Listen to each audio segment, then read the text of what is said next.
What's up, ladies and gentlemen, and welcome back to TDPHINSTALK, home of the real Miami Dolphin fans. We are live here early in the morning. Well, it's not that early in the morning. It's almost 10 a.m., but since I went to sleep at 4 a.m., it's like feels like it's early in the morning for me. But yes, man, we got breaking news out of Miami.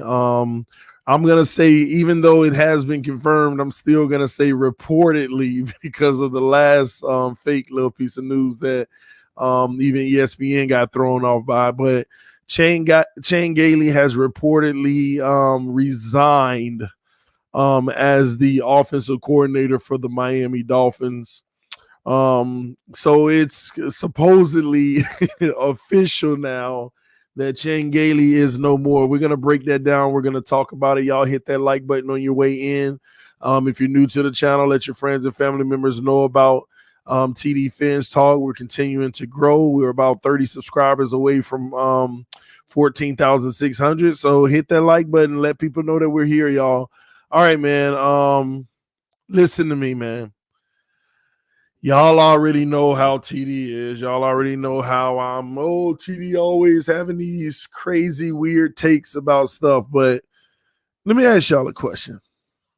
And I'm going to let y'all tell me. Did Chan Gailey resign or did he get fired?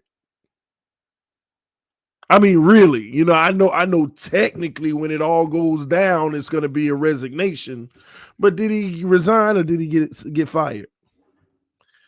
Did he resign or did he get fired? Let me know in the comment section, y'all. I mean, let's keep it 1,000, man.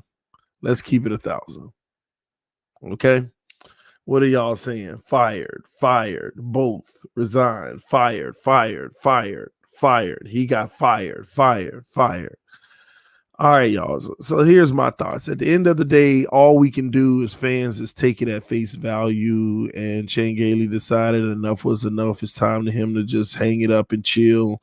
And he resigned. But at the same token, I mean, come on. I think that, I have a feeling that they had decided, you know what, we're going to let Chan Gailey go. And then whenever that fake report came out, or it may have not have been fake, maybe somebody knew something right then and there, but they never were able to communicate it with Chan Gailey first. And the messed up thing about it, we've had a history of this, like a few leaks we've had in the last 365 days about information getting out. And just like Tua being the starter, Flores said he was upset because he didn't get a chance to communicate it with his team. So with Chan Gailey, this situation, it could have been a very well situation where somebody had an internal conversation that they were going to let him go. But the news broke, and Gailey probably got on the phone, was like, please don't tell me that, first of all, if I'm getting fired, whatever, but please don't tell me I'm finding out by the media and not you myself. Please don't tell me I'm finding out by the media and not you myself. So has the Miami Dolphins ever came out after that fake information and said, no, we did not fire Chan Gailey, blah, blah, blah. That was all fake news.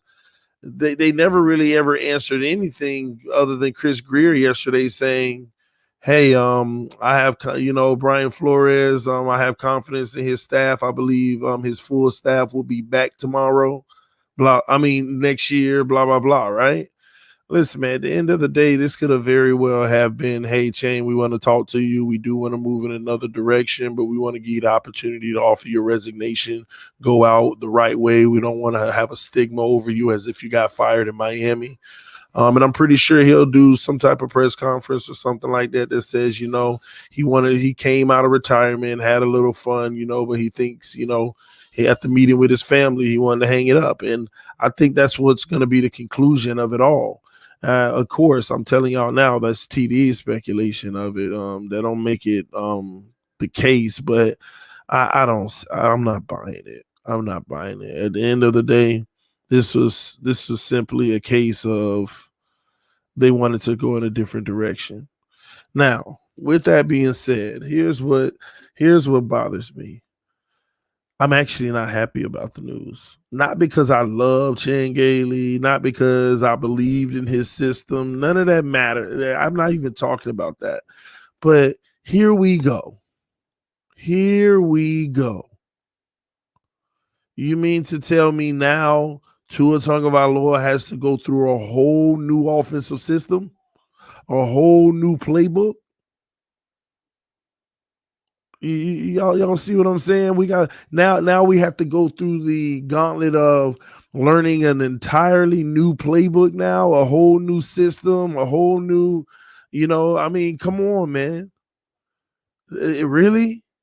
You think that makes look to have a rookie that we already feel needs vast improvements that needs to be made? And I mean, like I ain't trying to be this like guy that keep on comparing people, but gosh, man, do we have to? Are we about to see a Josh Rosen all over again? And of course, a lot of y'all gonna be like, no, but like this is going right down the path of what Josh Rosen went through. Right down the same path to me. Like people gonna be sitting here really upset at the fact. Like think about it. If Tua struggles, well, you do. Now we gotta hear people say, "Well, you do understand it was a whole new playbook. You do understand he needed to learn that playbook and get the reps. You do understand he has new weapons now. You do understand, like everything. Like oh my gosh, man. Oh my gosh." That's the only thing that's like, here we go. Here we go, man. But you know what? At this point, now we have to start talking about who are the Miami Dolphins going to bring in? What is that person going to bring to the table? And I'm sitting here like, man, a decision I would hope would be made really soon, too. As soon as the fiscal year is over, I hope they make a quick decision on who they bring in. And I hope it's the right person. I hope it's a proven person. I hope it ain't this up and coming person that they don't know. No, I mean we're in a vital moment in our franchise where we can't be playing around, man. We need something legit. We need something that know how to get it done. It's that simple. See, y'all playing games in that comment section. Somebody said Adam Gase.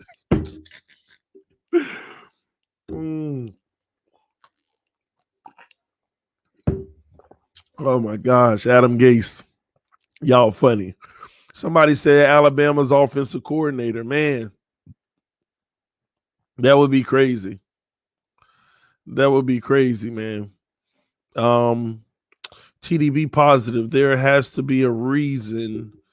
Let me go back. I missed it. There has to be a reason they got him out there, bro. Oh no. I understand the reason. You know, at the end of the day, like I said before, you need a scapegoat. You need a scapegoat.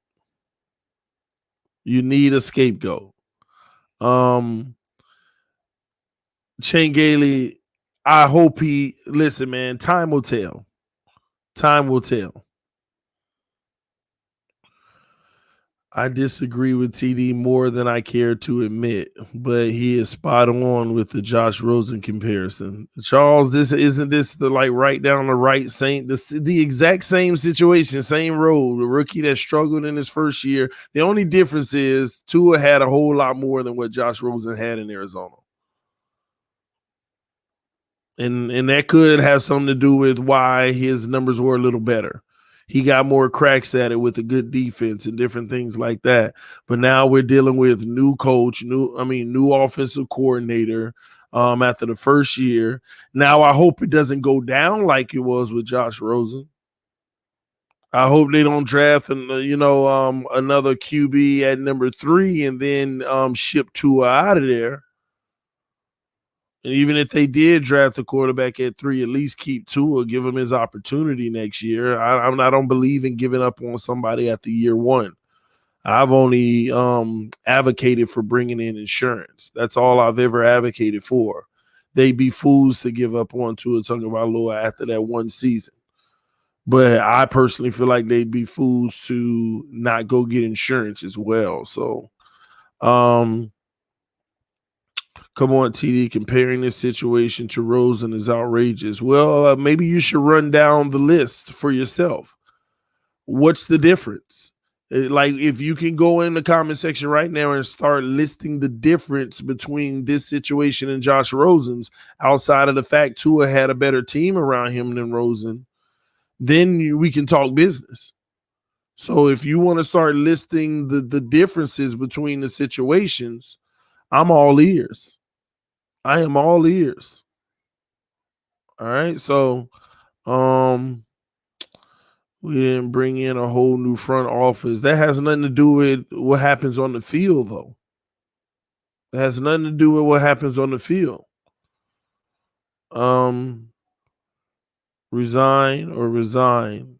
Oh, did I spell it wrong?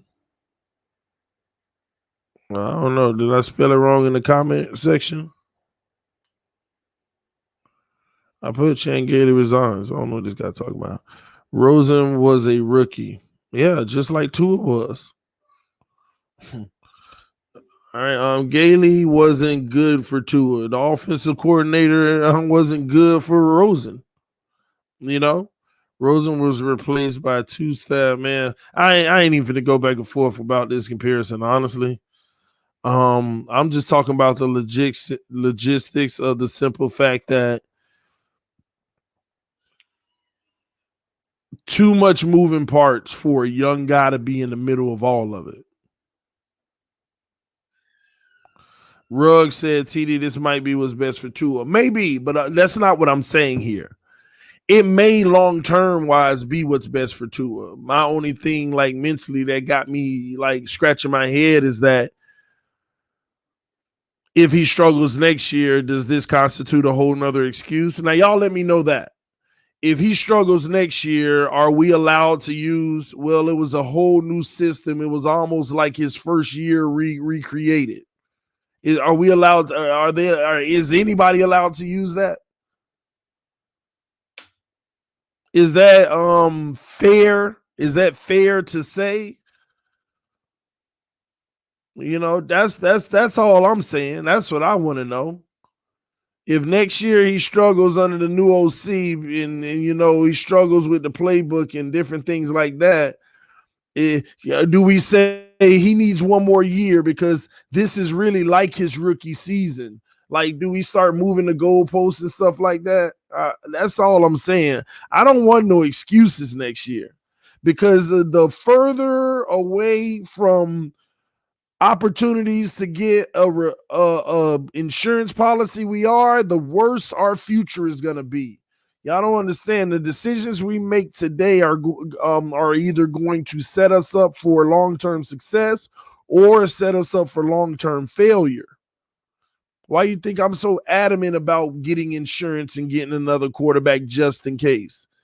Because it's not an easy fix. People make it seem like, well, if Tua ends up being a bust, you know, you just draft a quarterback every year at 18 and wait on one to turn out. That's what I'm talking about. At least you want to keep on picking at the top of the top, the cream of the crop. And because those guys eventually have a higher probability of being a great NFL quarterback than constantly picking outside of the top 10. So, man, like, and people are like, TD, chill out, man. Don't be nervous. And then them the same people 2 years from now, like, man, we should have. Man, we should have. I don't get it. I don't get it. And people, come on, y'all. Let's just start making sense of it all. Let's start making sense of it all. Because some of y'all wouldn't act that same way if it was your business to feed your family. You would be making sure that you have insurance and backup plans and this and that, because if something fails and you bet on it, you can ruin your family's stability. You would not be making these decisions. You wouldn't. Somebody said you cannot continue paying for a quarterback. You can have two top quarterbacks on your roster on rookie deals for $15 million combined. We're not talking about a $43 million quarterback. Why everybody make it seem like it's a waste of money?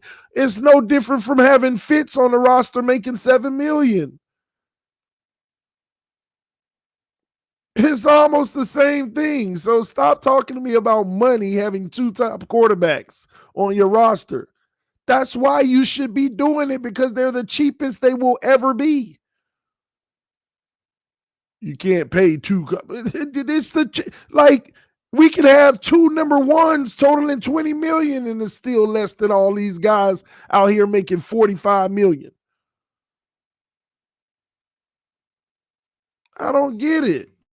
It's like every excuse known to man just not to bring in competition. Everybody, you know what the crazy thing is? People want competition. They just don't want any competition that they feel like can be better than Tua. Where is our minds at? And don't say I'm attacking anybody. Can we use common sense for a second? So many people don't mind competition as long as the competition isn't better than Tua. What? What?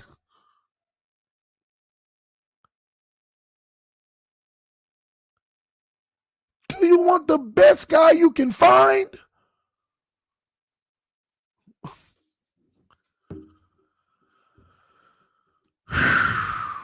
Oh my gosh. That's why they always come with that same narrative. Yeah, we should bring in the backup, find one of those veterans, that's on their way out. But you say anything about a young quarterback, no, man, you don't do that. Like, oh my, come on, y'all.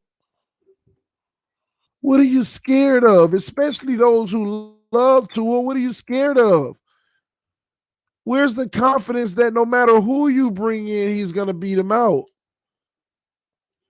Rugg said, TD, listen, I always liked Tua ever since Alabama, but he's been disappointing this year. But we need to give him a chance like we gave all these other people. I believe in him. Well, I don't understand. This is also another narrative that just isn't true. When did anybody ever say that we weren't giving Tua a chance? Why do people in their mind think that if you draft another quarterback early, you're not giving Tua a chance? He's getting a chance. Go beat out whoever we get. That's your chance. That's your chance. Nobody ever said anything about giving up on Tua, but every day for the last week, why are we giving up on Tua? Who ever said we were giving up? We want insurance. Why do you equate having insurance or competition as giving up?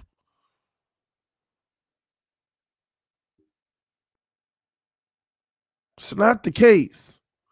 Now, Gailey is gone. What he likes to do, the system he likes to run, the play calling is gone.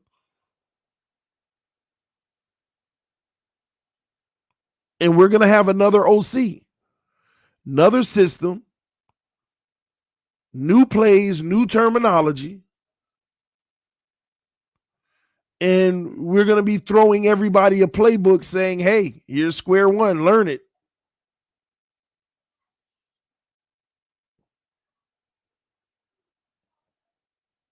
Hopefully, we get our first real camp.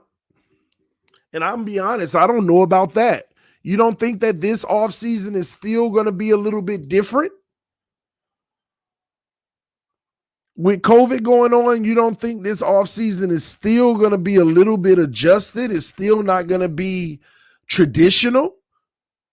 It still may be similar to the way that it was last year, to be honest.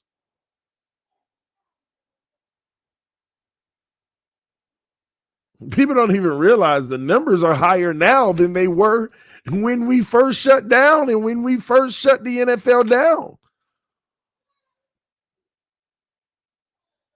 So are we going to be able to use that next year? This next year as well? Well, this year he didn't have a full camp either. So he never really ever had a full camp. I don't want it. I don't want none of these. I don't want it. No. We're going to have a new OC. That's all that matters. We're going to have a new OC. We definitely need to bring some competition in now. We definitely need to bring some competition in now. No preseason games again. Maybe, maybe not. Especially with 17 game season. Yeah, they're definitely either gonna cut preseason or cut it shorter for sure. Definitely.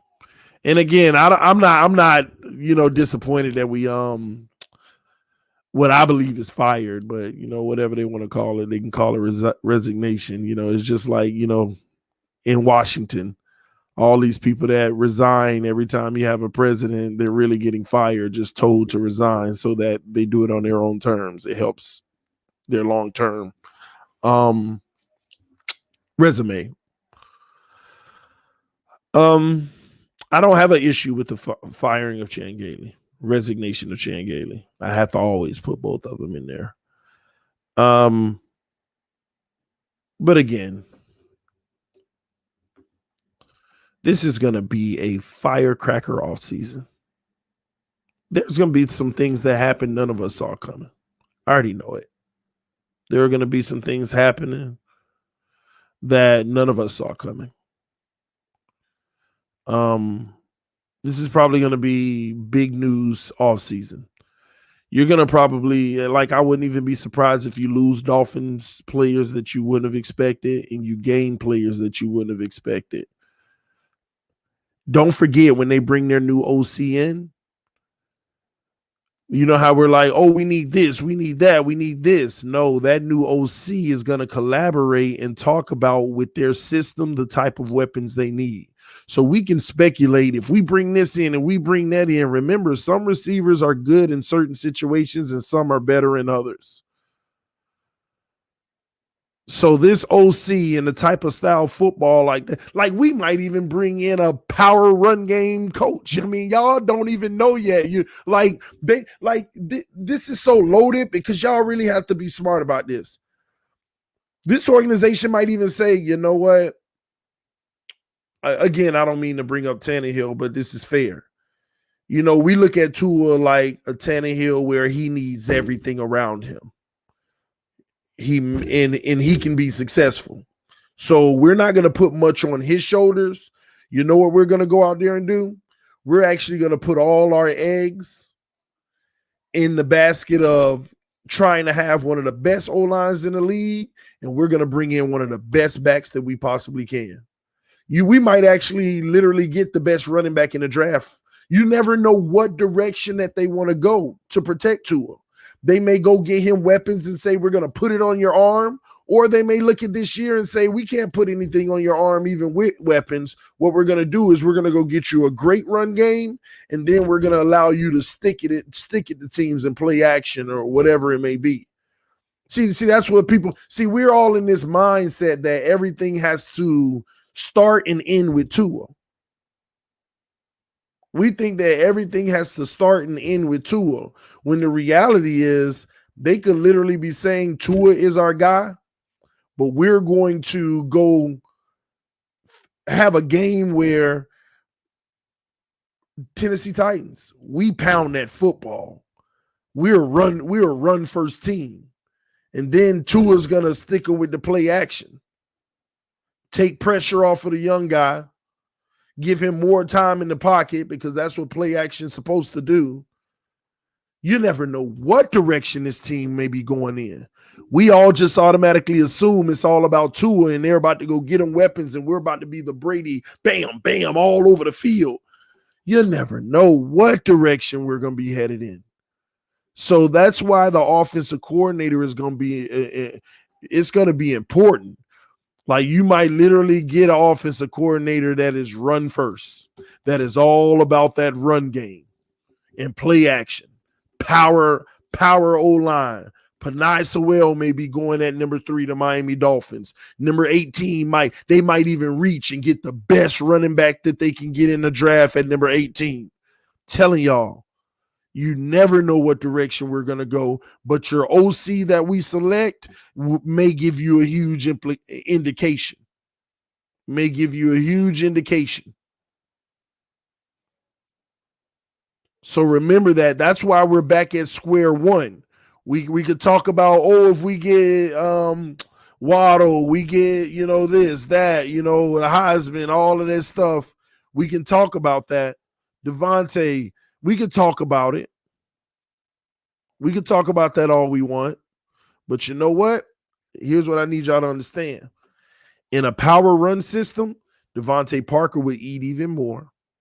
Preston Williams would eat. Albert Wilson would eat. In a power run system like Tennessee, play actions only, you get a lot of man-to-man because they have to load the box if we have a real running threat. And they can say the receivers we already have is good enough. This OC pick is going to be huge. TD, will you stream the draft? If so, I will be here to watch it. I stream the draft every year, homie. I stream it every year. The only one I didn't stream is when we selected Minka. That's because I was at the draft. Looking Minka right in his face and telling him congratulations. He nodded his head, appreciated, and kept it moving. I was at that draft, and that's why I bought his jersey off rip, and then he hurt my feelings. He hurt my feelings. He chucked up the deuces on us, man. Sad. I don't want nobody from the Chargers.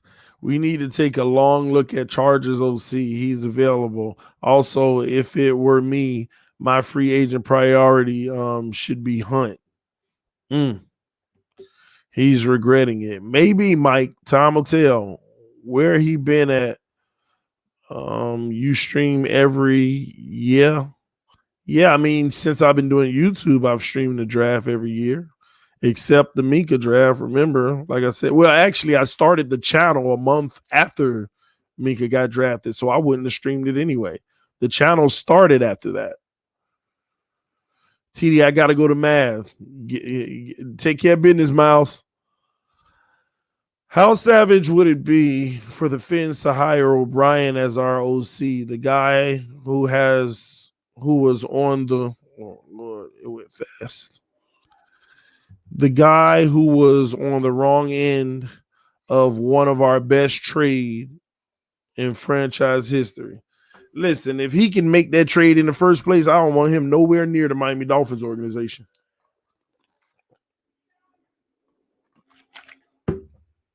Let's get that straight now.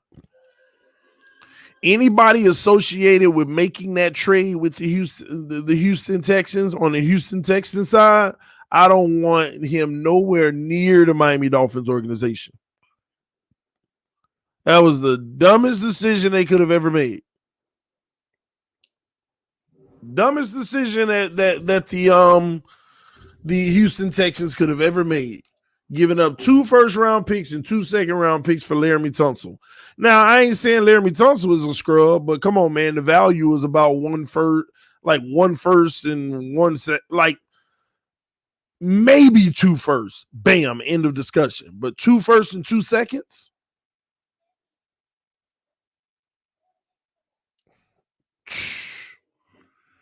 Anything related to that deal, if you work for the Houston, I don't want you nowhere near the Miami Dolphins organization.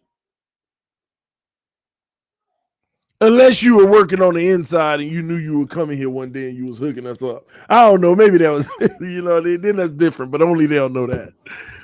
Oh, man. That's why I don't buy jerseys. Exactly. TD, if you have a chance to get Fields, should we get him? It depends on who's still on the board. I mean, first of all, have we even determined whether or not Trevor Lawrence has declared yet? Last I heard, he ain't declared yet. You might look up and Fields or Zach might go number 1 overall anyway. Has Trevor even declared yet? That's what you got to look at. He did? Oh, just now? He just declared. Was it this morning? Trevor declared minutes ago. Speaking of it, there we have it. There you have it. Breaking news, Trevor Lawrence declares to the NFL. There you have it then. Minutes ago, huh? That's why I missed it. I must have been live. But there you have it. So hey, Fields, Lawrence is probably going to go number 1 overall. But let me tell y'all something, man. You can't overlook. I'm telling you, there's going to be conversations about number 1. If Fields go and literally rips Alabama apart, because they got the defense. If Fields go rips Alabama apart, that's some people might debate that. Some people might debate who's going number 1. Now, one way we can land Lawrence is if he refuses to go to Jags. They will be forced deal him to the team with most capital and assets, which is us. Man, all of that is true. I just hope that we don't have to get into that situation, though, G Firm. I'm gonna be honest, man.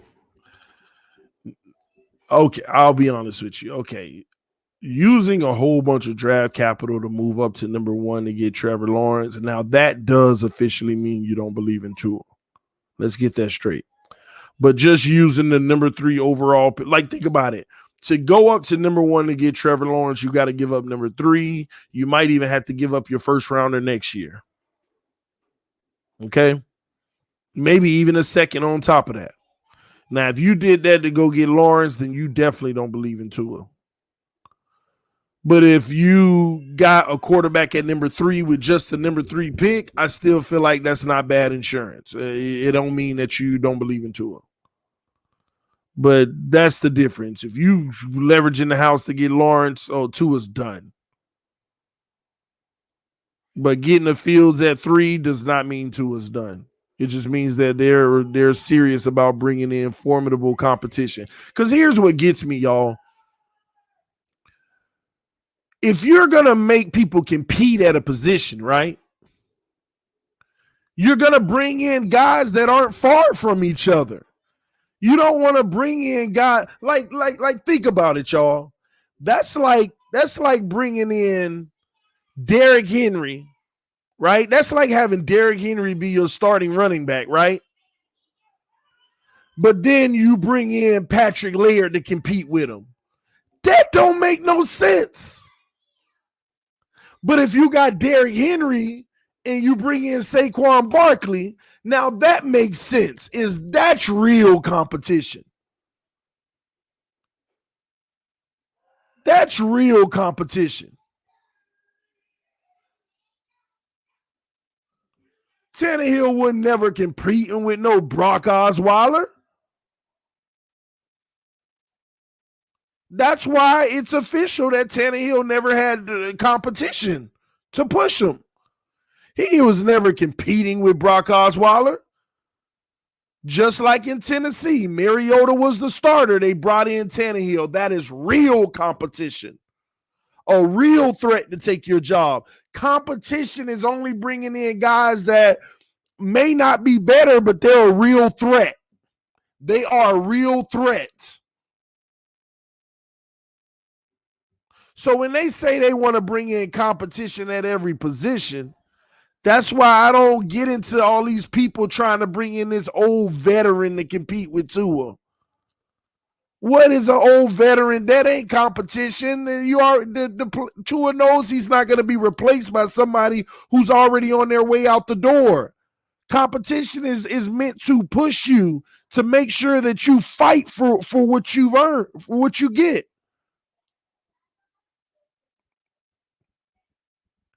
So when you really define competition, you need to bring in a real threat at every position. A real threat.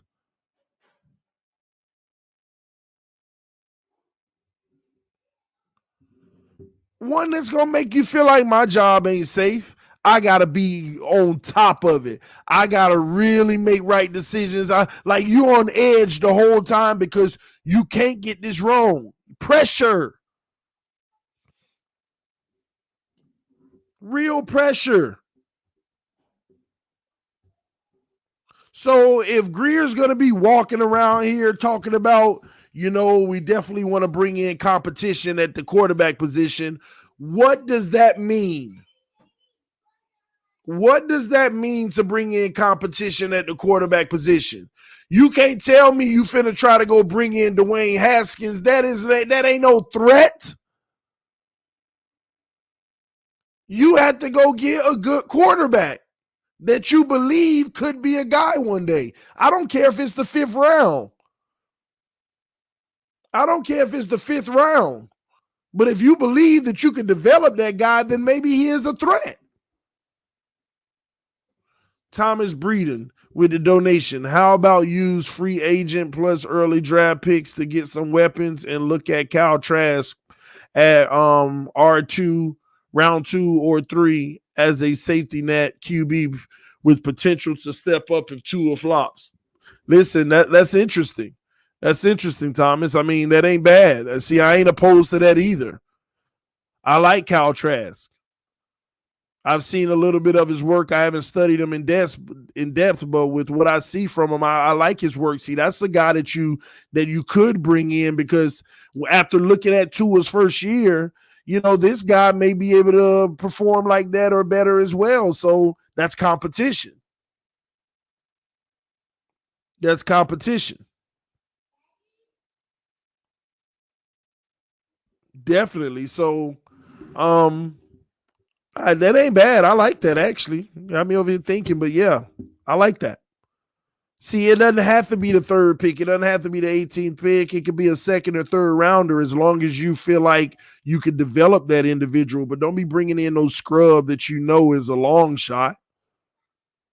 You bring in somebody that you legitimately feel like he's a good player. We can probably make him a NFL quarterback. That's what it's about, man. That's what it's about. What Ruggs said. I'm looking for Ruggs. TD, I really think that injury that happened to Tua changed Tua's football career. He's not as mobile as he was in college, and he plays hella scared. Yeah, I mean, it could be, man. I think as time goes, that might be something that people start to say if he continues to struggle and not look fast and not look, elusive. But,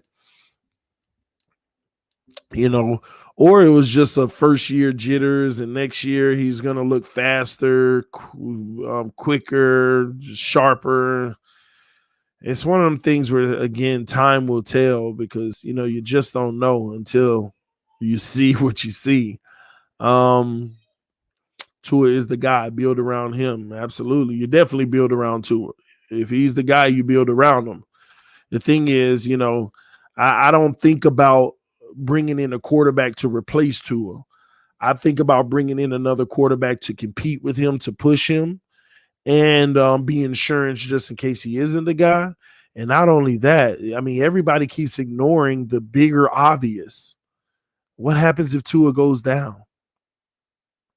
Don't you want a good quarterback, young quarterback that's comparable, that can come in and help win 1 or 2 games? Remember, he went out this year with an injury, and Fitz had to come in and play a game, and Tua was back.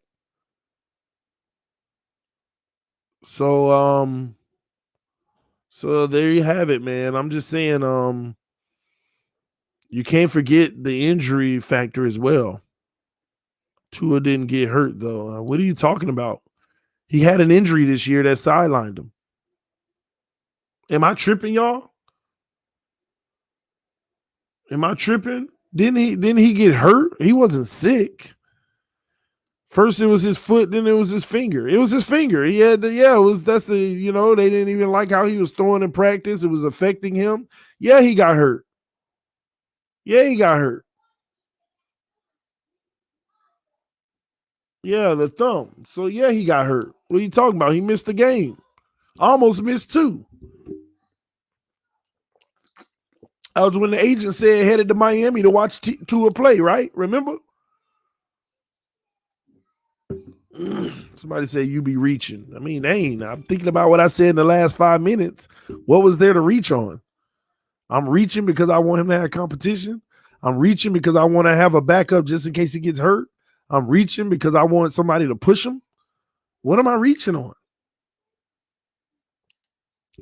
Man, I feel like some of y'all just be in here just to like y'all so upset with me because things ain't going the way that you wanted them to, and somebody calling it out. And some of y'all are like only in here to just like boil and just really not like me. I guess it's crazy, man. You be reaching. Elaborate. Talk to me and tell me what I'm reaching on. That's more productive of a conversation. It's always the trolls that throw out the easy comments. You be reaching. About what? You're wrong. About what? Like, put something behind it. You're reaching about blah, blah, blah. Oh, okay. Let's talk about it. You're wrong about blah, blah, blah. Oh, okay. Like, man, this is your show, bro. Do your thing, TD fans. Appreciate you, DF. I will. I promise you I will. That's all I can do is me. Tua has potential. He just needs to it went by so fast. Tua has potential. He just needs to get comfortable. Yeah, I do believe he has potential. There's no question about that. I think anybody, even the people that don't like Tua, knows he has potential. And yeah, he does need to get comfortable because he doesn't. He does need to get comfortable because he doesn't look it. You know, you tell us to elaborate, but you don't. About what? If it's something I didn't elaborate on, tell me now so I can elaborate. Yeah. Come on, man. Oh man, this is funny. All right, TC. See you later, man. Oh, that's the same person. Somebody named DF. All right, DF, we're waiting on you, man. Tell me what you need elaboration on, and I got you, bro. I got you. I'm going to make you happy today, all right? I'm going to elaborate on everything that you don't understand. TD, are you going to stream the 2021 opponents? Yeah, man, I may even do that today. Get that stream out to y'all. I just have to record my podcast episode, Believe in Fans Talk. We're going to be back on the air this week. And I moved my release dates. I'm going to try to do every Friday where the episodes drop because we are in the off season. It's more conducive to my schedule. So I'm going to try to have the releases on every Friday, but I want to record it today and then record my ads. So be looking out for that. TD, are you having another live? Man, I mean, who knows? This might be my only one. I might have two. I might have three. I might have four. Might do one tonight like we did last night. Last night was fun. I know it was 5 hours. Now I didn't intend to make it 5 hours, y'all. I said let me go in there for about an hour, chat it up, hear from some people and get out of my own opinions all the time. But it went 5 hours. It was such a great conversation. All right. DF said elaborate on why it's let me go back to elaborate on why it would be a good decision to draft QB at 3. And before I elaborate, I don't think you watch all the streams or can watch the whole videos. I know they're long, so I get it. But I've elaborated on these things a million times, okay? But to put it in simple terms, a quarterback at number 3, number 1 is because we have to answer the question. What if Tua ain't a bust? But what if he's a bust? What do the Miami Dolphins do? What are they supposed to do? What if we're good enough to win 9 games for the next 5 seasons, but Tua turns out not to be the guy? We keep missing the playoffs, hypothetically, right? How do we get a top quarterback in the draft again? See, when you got your normal picks at number 18, you can't say teams don't care nothing about, all right, I'm going to give you my first round pick, 18th now. I'm going to give you my next year pick, and then I'm going to give you the next year after that. 3 18s ain't enough to go up to number 1. 3 18s ain't enough to go up to number 1. So nobody has come up with a good answer yet on what we're going to do other than, well, you just draft one in the 2nd or the 3rd. All I'm saying is the probability at number 3 is much higher than it is in the 3rd round.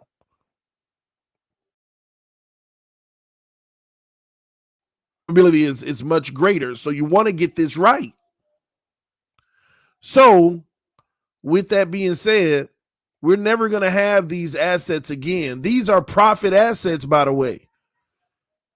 2 firsts and 2 seconds was a profit for Laramie Tunsil and saving $22 million in cap. But people feel making it seem like it was our hard-earned picks. Don't get it, man. So that's all I'm saying. That's why you have to at least consider it. Don't mean we're going to do it. Nobody say we're going to do it, but you have to consider it. You have the assets to do what most franchises don't have the opportunity to do, have insurance.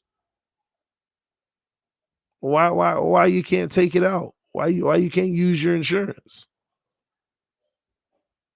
It's smart.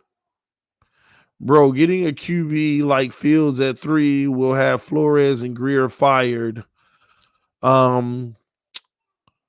Oh, it went by fast. I couldn't finish it. Hold on. I'll see if I can find it again. But the comment went by so fast.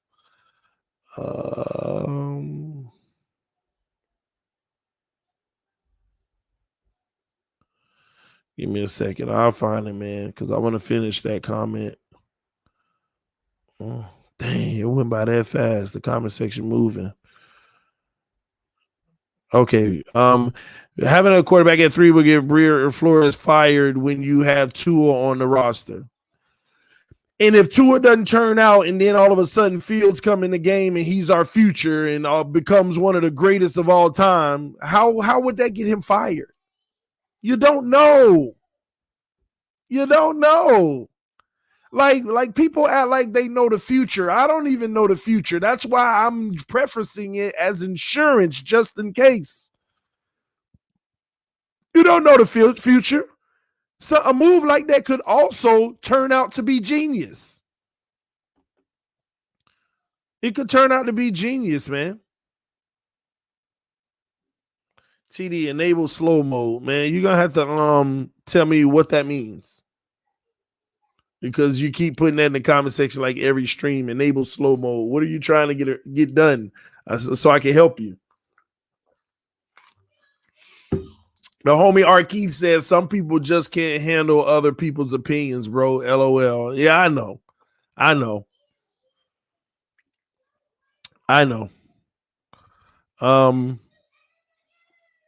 And nothing's wrong with your opinion either, Dia. Nothing's wrong with your opinion either. You know, it could get him fired. You're right. It could. But don't act like there ain't an alternative. It can't turn out the other way. Y'all make it seem like what y'all are saying is a fact. I'm prefacing what I'm saying as an opinion, but it's insurance. I'm not making it a factual thing that what I'm saying will work, but it gives you a higher probability because you got insurance. Someone said enables slow mode. Yeah, but I don't understand what that means. TD, you should break down all 22 film. I ain't gonna lie. I thought about taking a little YouTube community strike today because I actually watched the Buffalo film, some more of it because somebody sent me a video of the quote unquote 14 drops. And I was like, maybe I'm tripping. So I went back and I watched every single like drop, quote unquote drop ball. And listen, I'm not gonna argue with nobody anymore about the ridiculousness. It just shows people don't watch film. It shows they don't watch film. I looked through every one of those drops and I said, you know what? I'm gonna go into a mind frame of giving Tua the benefit of the doubt on every play. And you can get out of here with 14 drops. Ladies and gentlemen, there were officially, like literally on the receivers, 7 drops in that game. And 4 of them came in the fourth quarter when we were already down by 30. Like receivers' faults. There was 7 drops in that game that were receivers' faults. I went through every single one of them. There were 7 drops that were receivers' faults. But literally, 4 of those were in the fourth quarter when we were already down by 30, and I'm supposed to care.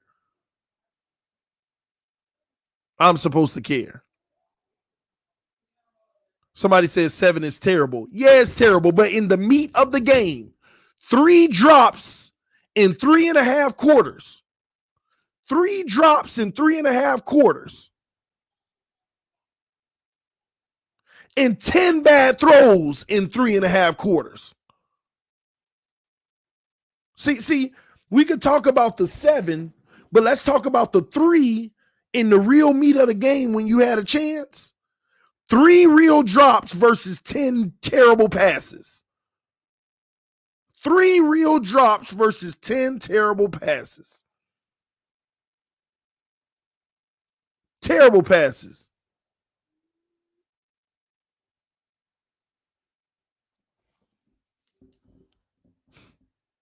Come on, man. I'm sitting there watching the film, and I got receivers running dig routes, turning around, giving their, like literally, I want y'all to look at me on the screen, turning around, right? Giving their body frame, like looking at Tua like this. Tua looks at them. Tua throws the ball to them. The receiver's waiting. Literally, the receiver got their feet. Man, hold on. The receiver got their feet planted, waiting on the ball. Tell me why at the end of the play, the receiver ends up over there diving for the ball, touching it with their hands, and, oh, he dropped the ball. The guy was planted waiting for a direct delivery, and the result of the play is a dive to try to catch it, and they touch it, but it's incomplete, and it hit his hands. And I could see real time in the game where they pan in on the receiver, and then you see the ball thrown, and you never saw the receiver was sitting there waiting, but all you saw when the camera switched in the game is the receiver getting the ball, and it touched his hands, but you never saw him standing still waiting, and when that bullet came, he had, oh, let me hurry up and get it. That's what y'all don't see because you don't watch film. You're going off of the game. You looking at Tua, and they showing the pass release, then they give you another view of the receiver diving for the ball and thinking that he was mid-route. No, that guy was sitting there waiting on the ball. Then when it started coming, he like, whoa, oh, gosh, I couldn't get it. You got people look at Isaiah Ford dropping this beautiful 15-yard pass in the middle. When you watch the film, the defender Isaiah Ford, hey, I ain't gonna lie, that was a beautiful pass by Tua, by the way. There was a 15-yard pass to Isaiah Ford. It was a beautiful pass. It would have been on the money. It would have been on the money to Isaiah Ford. And the problem is the defender made a heck of a play, got underneath, and he tipped the ball. Isaiah Ford coming across, waiting on it in his chest. And then all of a sudden, all you see on the regular game is the ball hit Isaiah Ford in the shoulder, and Isaiah Ford dropped it. But the defender tipped the ball, so it didn't come straight to Isaiah. It veered over and hit his shoulder. But that's Isaiah Ford's fault. See, it's plays like that where it ain't Tua's fault nor Isaiah Ford's fault, just great defense. You had another one with Mike Gesicki sitting down in the zone, but it was tight zone coverage, and they did a great job. Tua threw a bullet in there. Gesicki went to get it, but both defenders touched the ball with Gesicki. Waiting on Tua, even though there were receivers underneath that was actually open. I'm not even talking about that.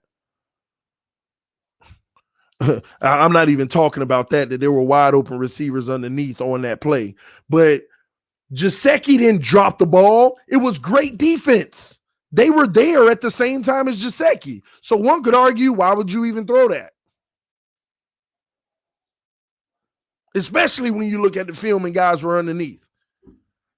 Man, y'all get out of here. If you don't remember that play where the ball was tipped by a linebacker and Isaiah Ford, it went off his shoulder, and it did look like a blatant drop. But when you watch the replay or the film, like I keep telling y'all, the ball was tipped by the linebacker, and it changed the trajectory. So it didn't come to Isaiah. It went to the right of him. And you can't ask the receiver to just, it's tipped and it's going there, and now I got it. No, that was too fast. It's too fast. It's too fast. That play was still catchable. Which one, Lucas? What are you talking about? Y'all got to stop that. Oh, the play was still catchable, but the receiver has to adjust.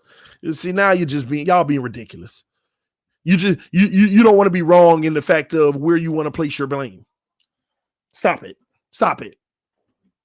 And go back and watch the fourth quarter. You're going to see majority of the drops happen in the fourth quarter.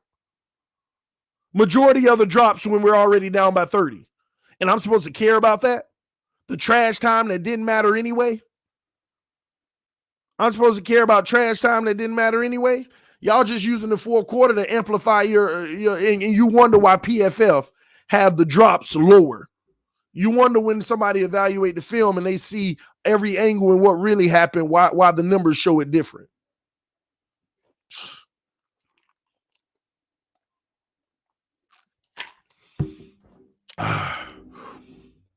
TD is speaking facts. Man, y'all about to get me. Hold on, man. Y'all about to get me in trouble, man. Y'all about to get me in trouble.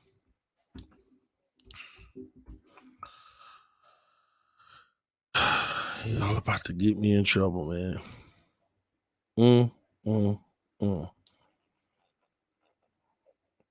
I shouldn't do it. Maybe I shouldn't do this.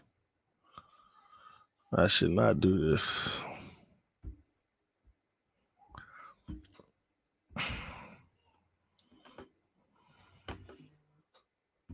Oh, I'm on the wrong screen. I should not be doing this. I'm tired of proving points, man. And then taking the L just to prove points. I'm about to take a community strike and hurt the channel just to prove that people need to stop being delusional, man.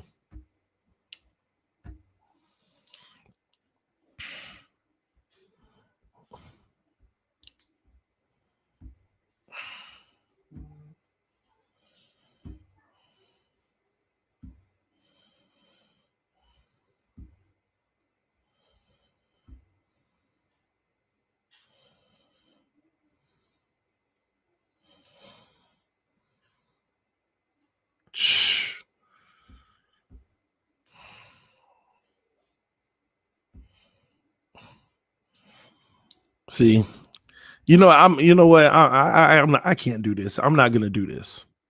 I'm actually not gonna do this because I don't have to prove what's obvious if some of y'all just go turn on the screen.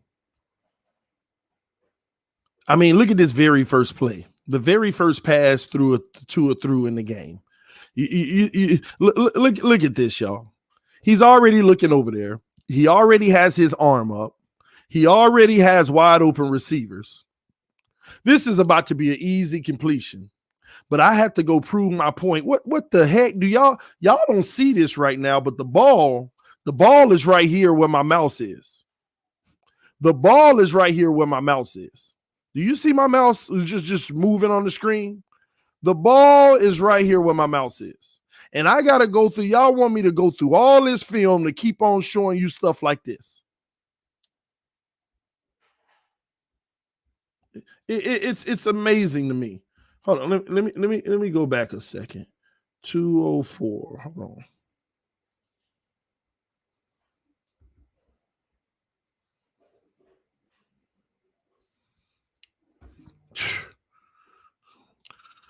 It's embarrassing, man.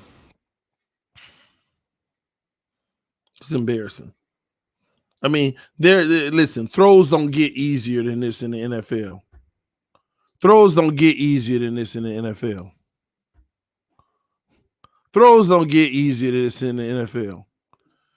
Now, you know what I am happy about, though?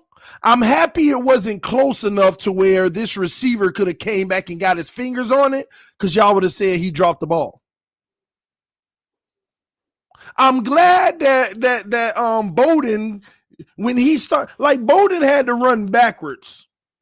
That's what's crazy about it.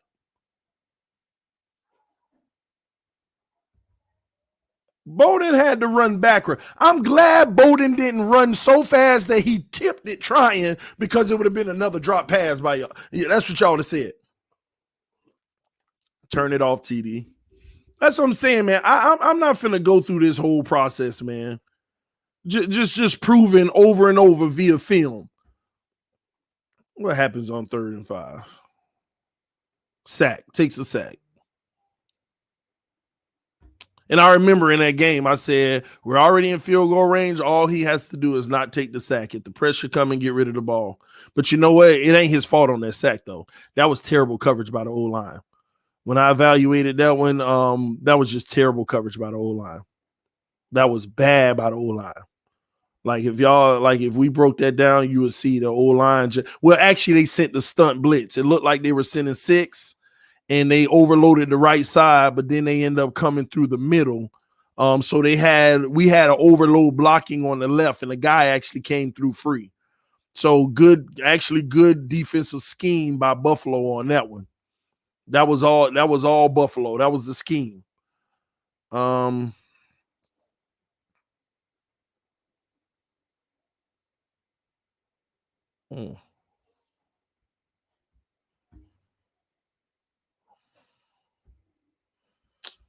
Man.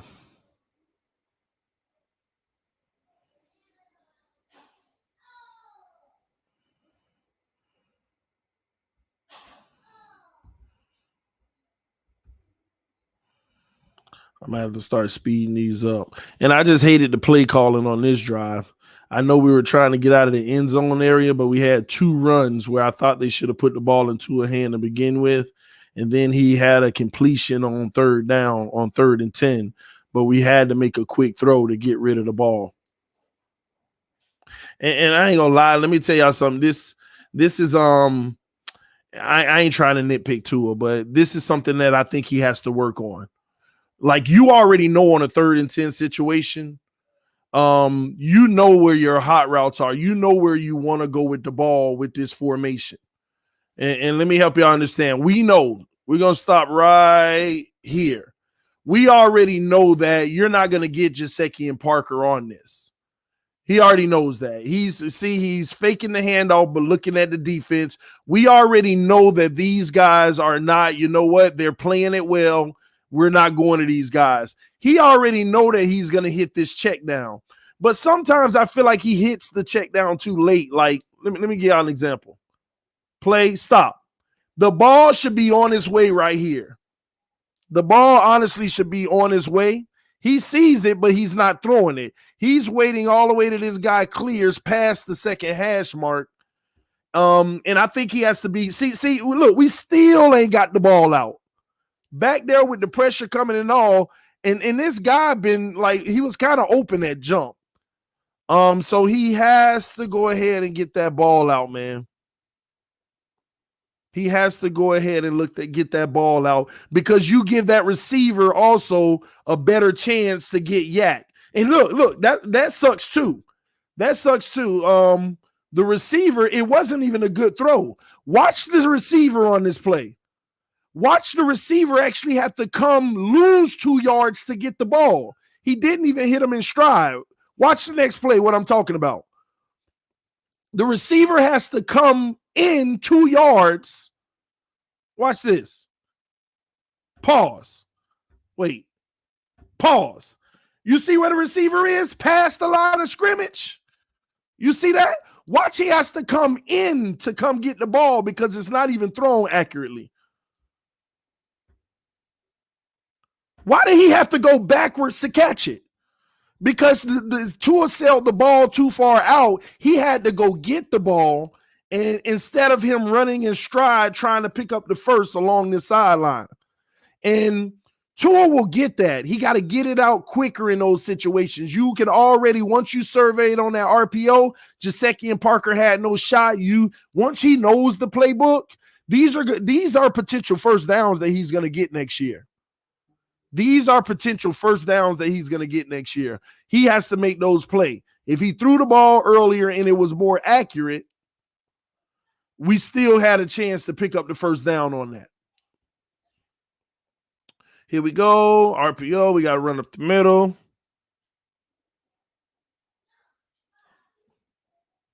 Here we go. Shotgun. What we got. Fakes the handoff. I love when we run these little slip screens. They always tend to work. Now, it's also somewhat of a pick play, but the ball is already out, so it even works perfect. I love when we run these plays. All he has to do is make sure it doesn't get batted down, which he always, being that left arm, is always around. I love these plays by Gailey. Y'all notice every time we run one of these slips in the tight end, get on the sideline, we always picking up yards. That was something in Gailey's playbook that tend to work a lot with Tua, and it got the ball out pretty fast. I always love these. Bam, look at that. Up the sideline, nobody there. Beautiful plays. Those slip screens are beautiful for us. I hope they keep that in the repertoire next year. All right, Tua shotgun, hands the ball off again. We couldn't get nothing going in the run game early. That definitely doesn't help you, guy. Bam. And yeah, I'm sorry. I said slip screen. It was a bootleg. Please forgive me. I said slip screen. But here's where we struggle again. After this run, this is where we struggle again.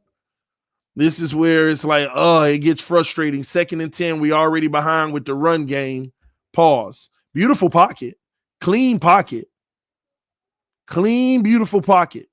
This is typically what we get, believe it or not. Look at this. That doesn't cut it.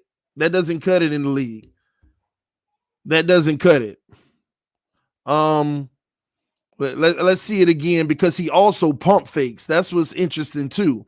But I noticed that about Tua, even early in the season and in college, when he pump fakes, the delivery after usually isn't that good. So watch this. Watch he pump fake, y'all. He pumps. You see what I mean? And threw it right to the ground. Didn't even give him a chance. That should have been a completion. Back to pass, slip screen like this. We got a few blockers, but Buffalo's pursuit D got it done. Receivers got to be better on that. All right, we got a punt. Let's move it right along. But so far, have you all seen a drop? Have you seen a drop in the thick of the game when we were still in it? Now look at it. We're in the 2nd quarter, y'all. Let me ask y'all a question. Have y'all seen a drop yet? We're in the middle of the 2nd quarter. Have you seen a drop yet? Put it in the comment section right now. Yes or no?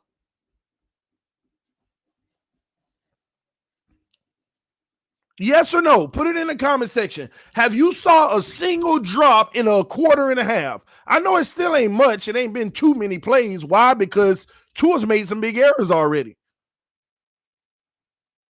He's already made some errors. One throw he threw out of bounds, you don't know who he was throwing to. The other one to Gesicki feet, you don't know what's going on. On 3rd down, backed up in our own territory, he throws the ball, he sails it too shallow, and the receiver got to come back to get it and try to make the play. See, but no drops yet. So what I'm trying to tell y'all is, when you go through this film, you see during the bulk of when we had a chance in this game, his team was helping him. They weren't the issue. But then when it got out of reach, people start dropping the ball, the defense giving stuff up. But we got to talk about when we're actually competitive. People want to talk about the time where we're down by 30 and it don't even matter.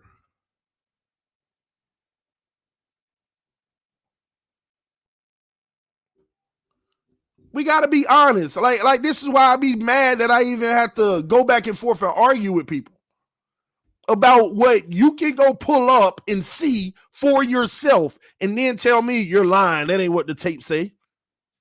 That ain't what the tape has.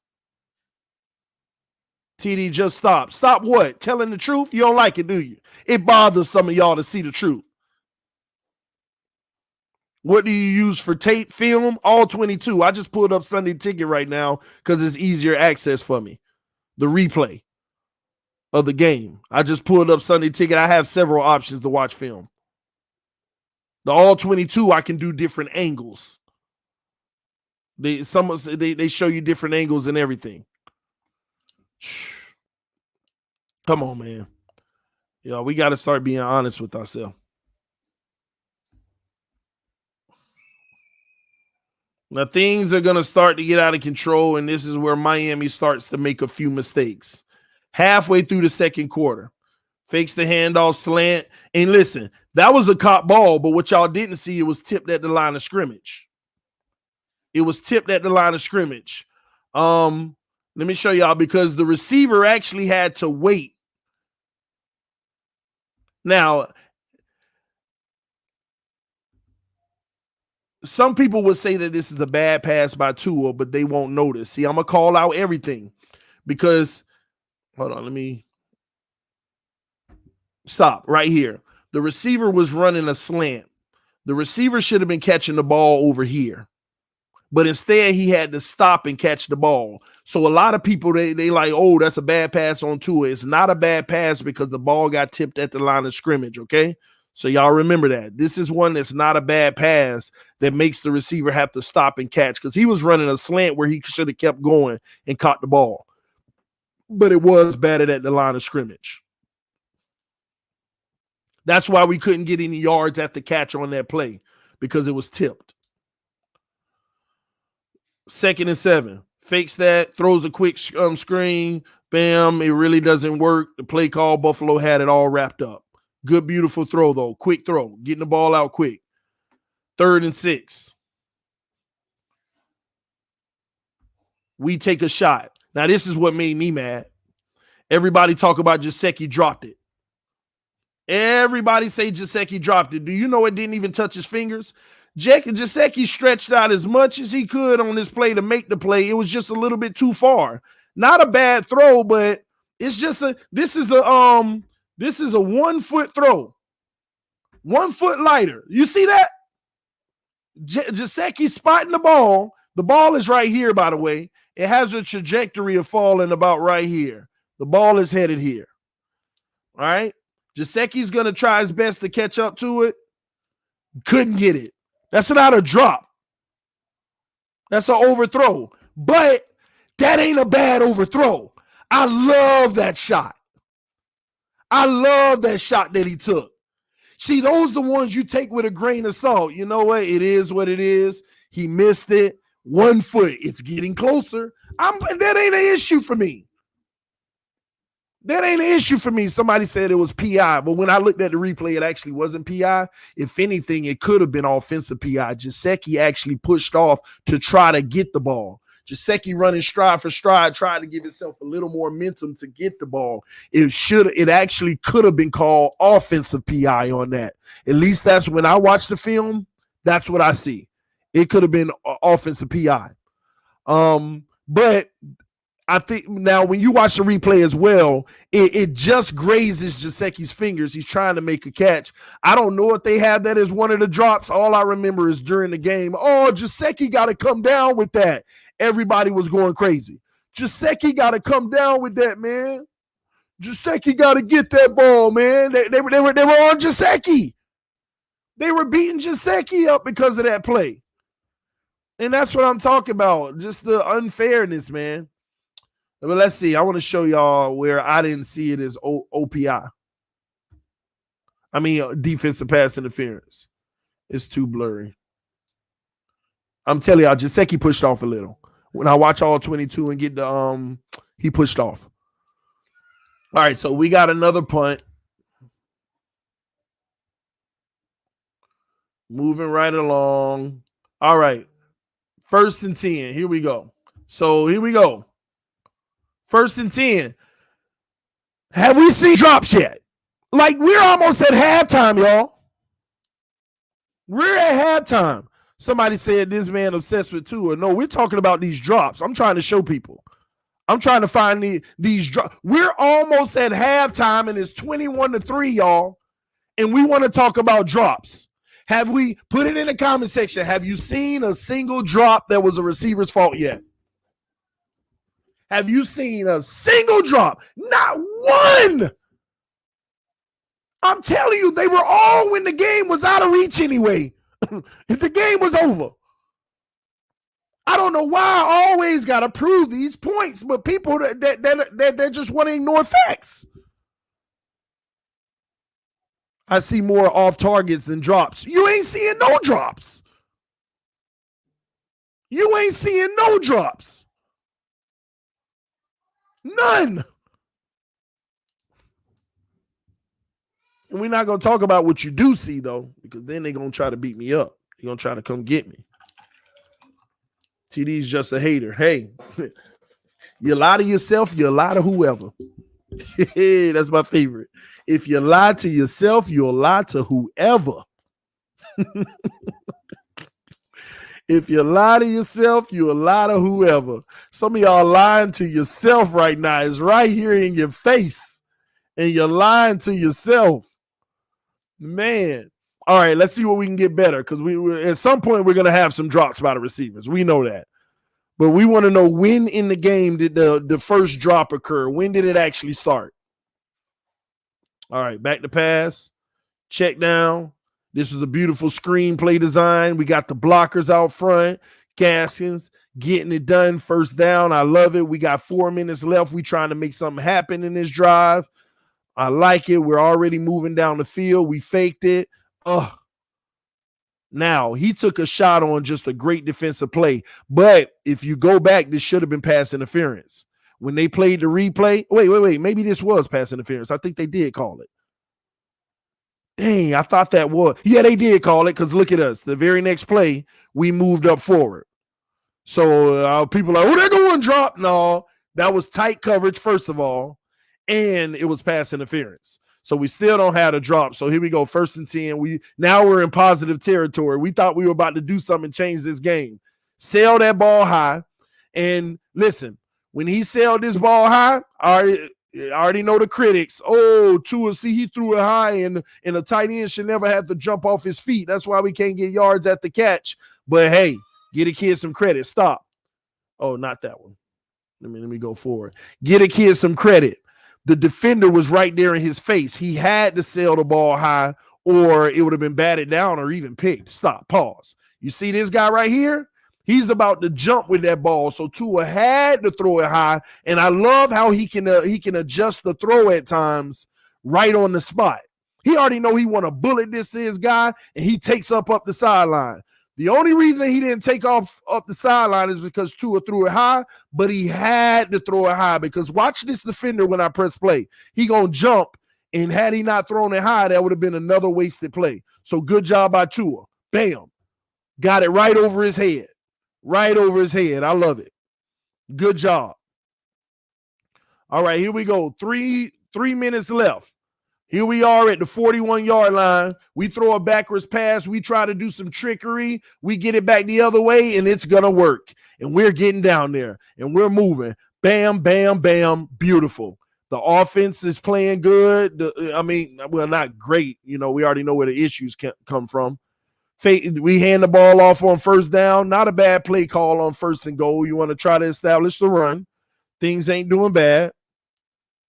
All right, but this is where we lost it. I didn't like that play call. I mean, it's a play call. If it worked, it would have been all good, but Buffalo was all over it. Jet sweep, losing yards, terrible. Now you got your quarterback in a 3rd and goal from 9 yards. That ain't cool. This is one, we don't know what was going on. We don't know what happened on this. Tua threw it to the back pylon, and Parker is headed in, and Parker's like, the ball's out. We don't know what was going on this play. We have no clue what was going on. We squandered that. I don't know if it was a throwaway or Parker ran the wrong route. We have no clue, y'all. Let's look at it again, though, see if we can get any clarity on it. Let's see if we can get any clarity.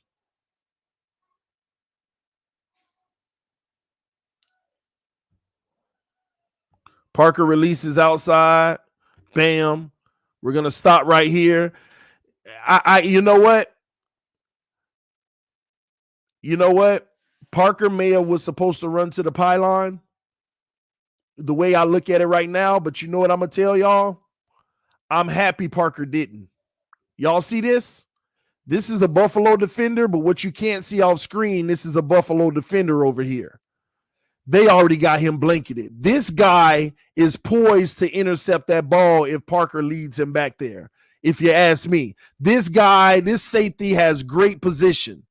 Honestly, and I already know y'all going to get on me for saying Tua, but the safety was always in a great position. But I want to show y'all something, what I be telling y'all. I'm going to play this in real time.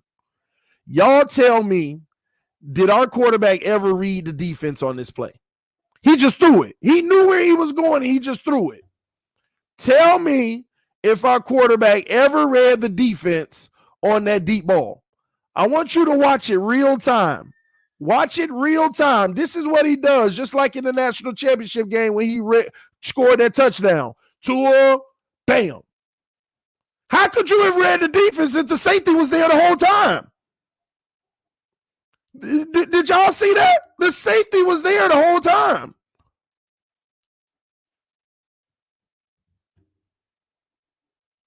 I don't get that. I'm going to take what Speedballer just said. It was a throwaway ball. But, young fella, if you're going to throw it away, make sure it ain't in the field of play. That's at the back pylon. That's a catchable ball. Matter of fact, the guy jumped. And he went back here in this corner. So, once again, here we go, 144 remaining. Let's scoot forward. Buffalo gets a shot. Buffalo puts up more points. We got 1 minute left. 28-6, y'all. We're down by 22 points. This might hurt your channel. Yeah, I already know, Ruggs. It's going to hurt the channel. They're going to give me a community strike. If the channel ain't up tomorrow, it is what it is. Y'all just know I'll tell y'all where y'all can find me. I might stream on the family channel. But how about this? Do I still need to prove my point? Because I can cut it off right now. I want to ask y'all a question. Have we had one drop in the first half yet? Oh, my gosh. 2 quarters of football down. Now, we still got a minute left, but have we had a single drop by the offense? A single drop. Have we had one drop by the offense? Have we had a single, I mean one, give me one, just one drop by the offense when this game was competitive, when we still had a chance? Just one.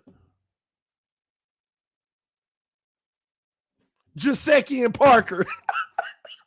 First of all, oh my gosh, y'all, stop that. Not a single drop. Gesicki's was a pass interference. And if you talk about the one up the sideline, stop it. Overthrown. You already know that. So here's my point to all y'all who really want to understand this game of football. When you look at the advanced stats, and they say Tua only had 12 drops on the season, this is what they talk about because people count drops that aren't drops. Gesicki drop. What Gesicki drop are y'all talking about? The one, the pass interference, or Gesicki on the sideline? Gesicki could have went harder for that sideline bomb. Y'all got to stop. The man pushed off of the defender. It should have been offensive pass interference. He pushed off just to make the play, just to try to make the play. Y'all need to stop this ridiculousness. Talk about that deep ball to Gesicki was a drop. And even if I was to give you that, just ridiculously give you that, even if I was to ridiculously give you that, what does that have to do with all these drops y'all say was happening? 28-6. This game over. Nobody felt like Miami with this offense was going to do what it took after this point. Nobody.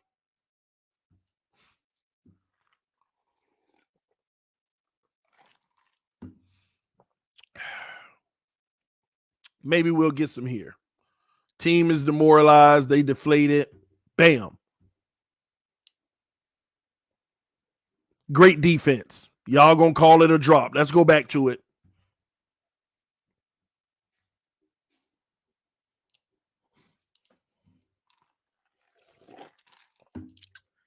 At this point, I promise y'all this team is done.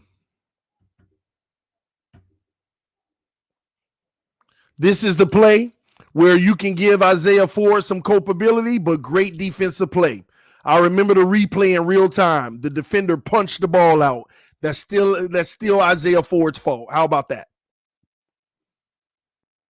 Look at the clean pocket, TD. Oh, I know. I ain't even get to the pocket. I haven't even talked about that.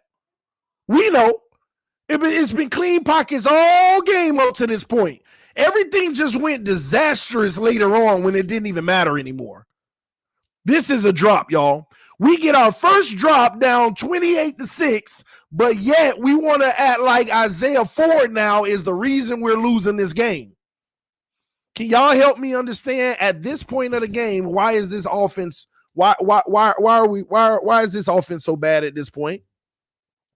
That ball was tipped, TD. No, Samuel, this wasn't the tip one. Later on, I'll show you the Isaiah Ford tip one. This wasn't the tip one. This was in Isaiah Ford's hand. The defender came and punched it out. When you watch the replay and the all 22 switched the angle, Isaiah Ford caught the ball, actually. He, bam, had it. Then it was punched out. So this was great defense by the defender. This guy that's draped on him, that right hand punched that ball right out. It was great defense. But that's still on the receiver. You had the ball. He actually caught it, by the way, but you got to hold on to that. You got to figure out a way to not let that be punched out. It was a great defensive play. I'm just trying to be critical of Isaiah Ford right now, just so I can try to be even here. I mean, it's been so overwhelmingly one guy that's been a huge issue so far. But at this point of the game, this drop right here is where people's minds started to shift. They were hush, hush, boo, boo, quiet, not saying anything about Tua. As soon as this first real drop, okay, let's get that straight, ladies and gentlemen. This is the first drop of the game. When the first real drop came, the fix was already in. Oh, man, now you're dropping the ball. We can go down there and try to score before the half. Isaiah Ford, trash. Isaiah Ford is trash. Film don't lie. Film don't lie. Isaiah Ford dropped the ball. What we got now? 2nd and 10. Good job by Tua. He had a clean pocket, but he saw that guy spin off and he rolled his way. Great job using your pocket. Got his guy underneath. Good completion. Trips to the left, 2 to the right. Tua's back to pass. We'll pause right here. You see this sit down. Make sure you don't throw that because this guy is already gearing to it. This is covered. Gesicki's about to break. If he gets the right separation, maybe. Parker's that's pass interference all day. You see the guy wrapping his hip.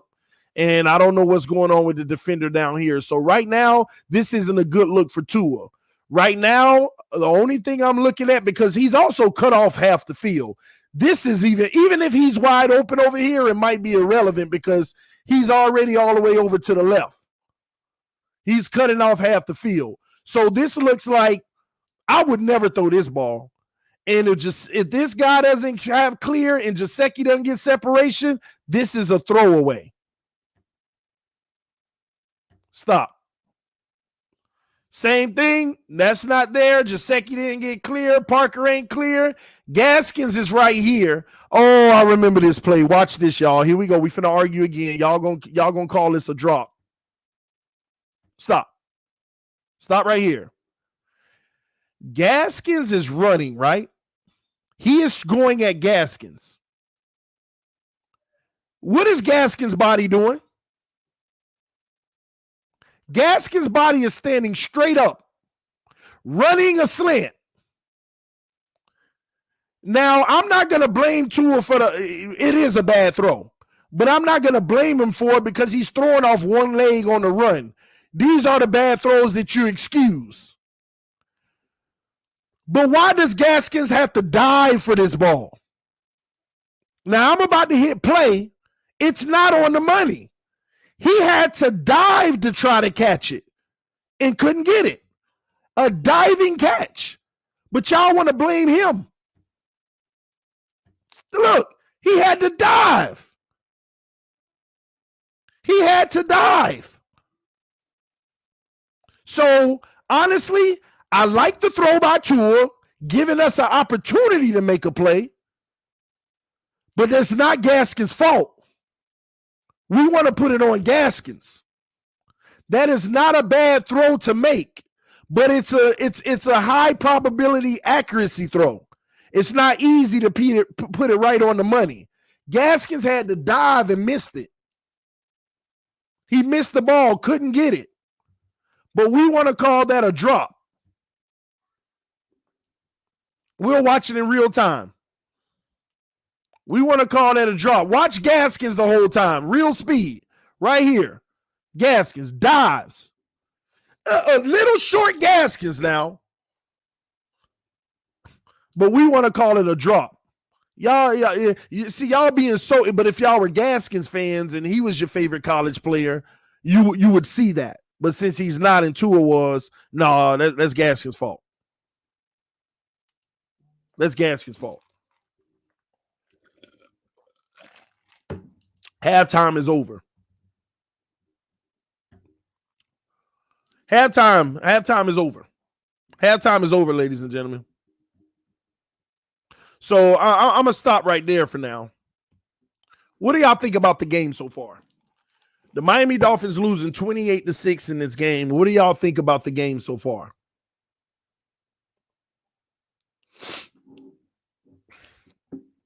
What do y'all think about the game so far? How did you feel about the game?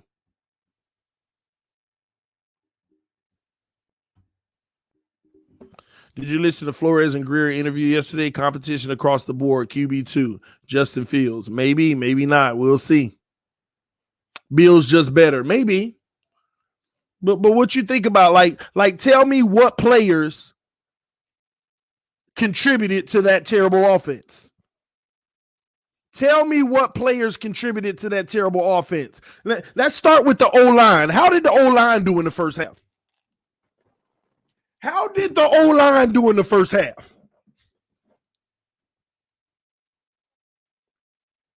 Put it in the comment section right now. How did the O-line do in the first half?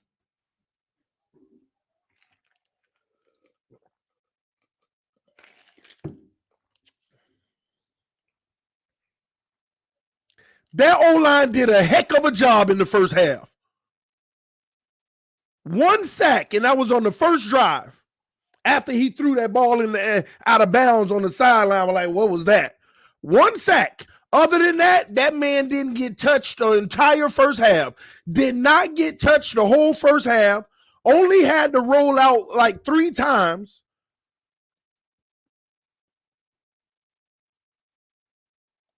The O-line played excellent.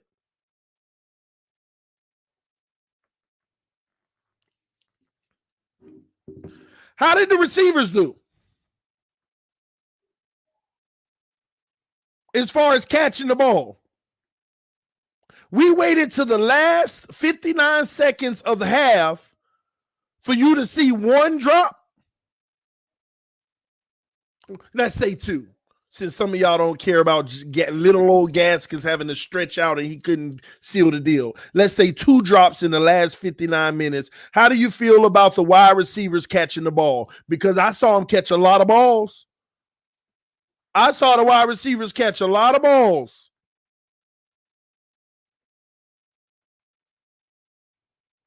I saw the receivers catch a lot of balls. If you want to say Gesicki dropped the ball on the sideline for the deep route, you're just delusional. Facts. If you say Parker dropped any ball, I don't even know what you're talking about. The receivers had a good first half. How did the quarterback do? Can you tell me how the quarterback did in the first half?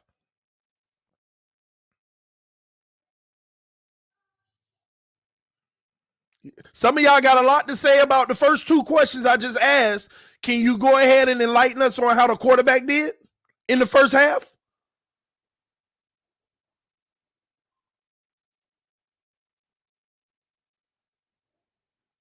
Blake, the Bills are good. I said it, bro. They're a really good team. I'm not knocking that, but you also just saw our quarterback leave some stuff out there on the field. You also just saw our quarterback leave some stuff out there on the field. He also made a few plays too, though.